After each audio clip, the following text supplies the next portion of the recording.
Sometimes the most simple things that we think are common sense for us may not be for everybody. That term common sense ain't so common. It doesn't come from nowhere. And we need to be careful who we allow in our house. And when I say we need to be careful who we allow in our house, I mean it both figuratively and literally. Now, I mean it more so figuratively, but let's touch on the literal side as well first. And I want to do that because I believe that it lays the foundation. We all might think that allowing somebody into our physical space who doesn't respect our boundaries goes without saying. Yet sometimes, especially when we're young and naive, it's not so clear. Because sometimes, especially when we're young, we might be focused more on being liked more than we are being respected.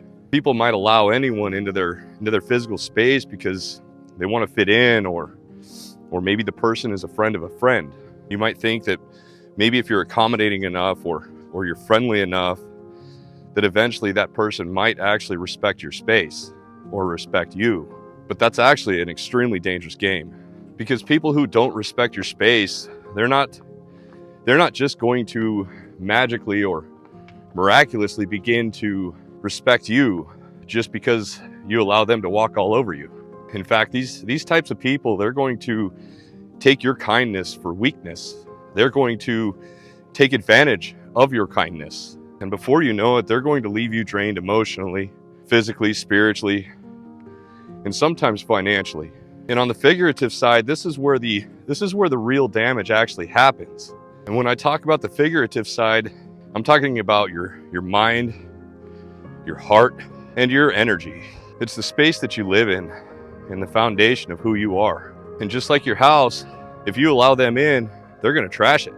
Here's the thing, not everybody deserves access to you, because you don't owe anybody anything.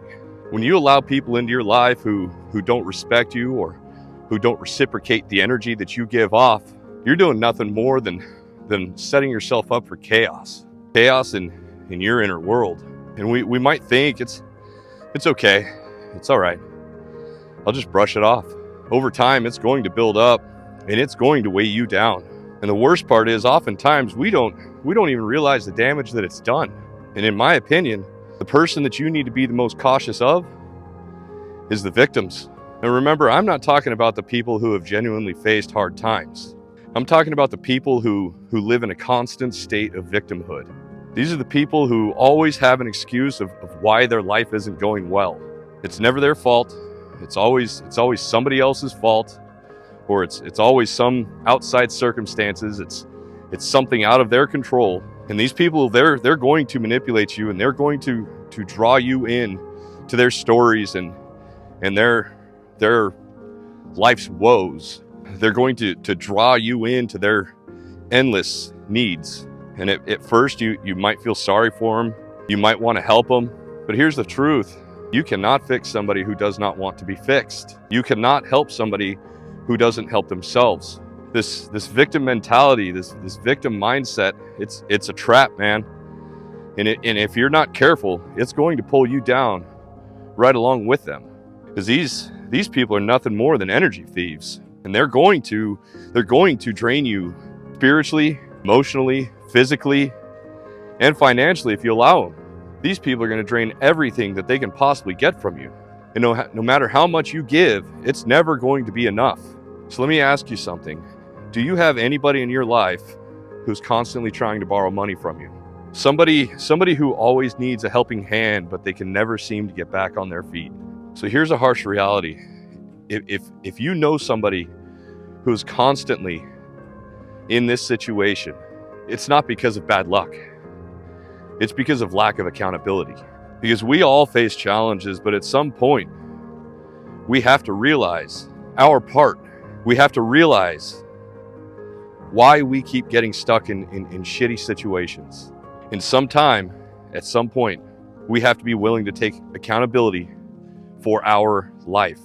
I believe that accountability is the foundation of progress. So without accountability, there will never be progress. So when you're constantly bailing somebody out of a shitty situation, you're not helping them. You are enabling them. And like I said earlier, to some of us, this is common sense. But to others, because of their emotions, they think that they're going to be helping somebody, when the reality of the situation is they're getting walked all over. Sometimes we might help these people because we love them, because they're family members or they're old friends, and we have tons of good memories with them. We have stories, and we love them, and we care about them, and we don't want to see them hurt. But when you're enabling somebody, you are taking that person's hurt instead of them accepting their own pain. You are teaching them that they don't ever have to take responsibility for their actions, because there's always going to be somebody that's going to pick up the pieces after them. So let's talk about boundaries for a second, because this is where most people struggle. Saying no is not an easy thing to do all the time, because a lot of us, we're actually people pleasers. We're afraid of the potential conflict that saying no might actually cause. You worry about hurting somebody else's feelings, or maybe even you worry about feeling selfish. In protecting your peace, there's nothing selfish about that. It's necessary. I say this all the time. The people who truly love and respect you, they will respect your boundaries. They will not guilt trip you for prioritizing your mental well-being. But the ones who push back, and the ones who make you feel guilty, or they may make you feel wrong for protecting yourself, those are the people that we need to be cautious of. So think about the relationships in your life right now. Are they balanced? Or are you constantly giving more than what you're getting? A relationship, whether it's friends or families or an intimate relationship, it should feel more like a state of flow. I'm not saying we're not going to have disagreements, because we will, but the good should always outweigh the bad. If you're constantly feeling drained or stressed out, maybe it's time to reevaluate.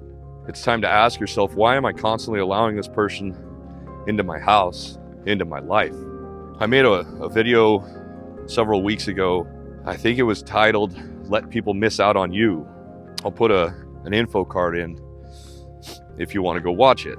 And in that video, I talked about the power of walking away, of letting go of people who do not value you. It's not easy, but I believe it's one of the most liberating and freeing things we can possibly do. Because when we let go of the wrong people, we're able to make space for the right people. And in making that video, it was a serious eye opener, because it showed me just how many people believe that we need to conform to them, and it showed me how many people believe that you should prioritize them over yourself. You know, some of these people, they're in the comments section, they're saying that I'm an asshole because I'm walking away from relationships that are turning toxic. And I know from experience that more often than not, these are the people that are toxic. They're just exposing themselves. So here's a takeaway on this, because I know that there's going to be a ton of people who are going to misunderstand what I'm saying. They're going to misunderstand my perspective. You know, the people that don't understand the difference between perspective and advice or opinion or experience. Your house, both physical and your inner world, is a sacred space, and not everybody has access to that, or not everybody should have access to that. So I know for me, I'm always going to be selective, and I'm always going to be extremely intentional, because the people who we allow in our lives, they're going to shape our lives in ways that we just simply cannot see. And remember this, you don't know access to anybody, not your time, not your space, not your energy, not your money. You don't know anybody anything. And the people who truly care about you will never make sure that you face a compromise to conform to their beliefs and their desires. They're not going to force you to conform to keep the peace for them. So again, be careful who you allow in your house, both physically and figuratively, because it's not only about protecting your space, it's about protecting your peace, your growth, and your future. You have to remember that it is impossible to please everyone, and not everybody is going to get your message, not everybody is going to get my message, and I'm okay with that. Not everybody is going to understand your perspective, They're going to view things from their perspective. In our perspective, it's our 100%. So if you're still with me in this, go down in the comments section and write the word peace. Just that one word, peace. I ask for these one word comments because I think before too long, I'm going to have to start electing the help of my wife, Robin, to say thank you to these comments, because I'm running out of time. I'm simply not able to read all of the long comments. And it's one thing that you can do to help the channel if you found value in this or any of my other videos, because the YouTube algorithm really likes to see those interactions. Every single comment, every single like, and every single subscribe helps this channel grow and get pushed out to more people so that they may be able to find value as well. I want to thank all of you guys for all of your generosity, all of your support, all of your kindness. I want to thank you for those super thanks that you guys keep giving me, because there again, those not only help me financially, but the YouTube algorithm seems to really like them as well. Anytime a channel brings in money for YouTube, and the algorithm sees that, and it's all over it. Like I see spikes when I get those in the reach of the channel. So with that, that's all I got for today, guys. I appreciate you guys showing up. I hope each and every one of you shows up for yourselves, and I hope you have a wonderful day. Peace.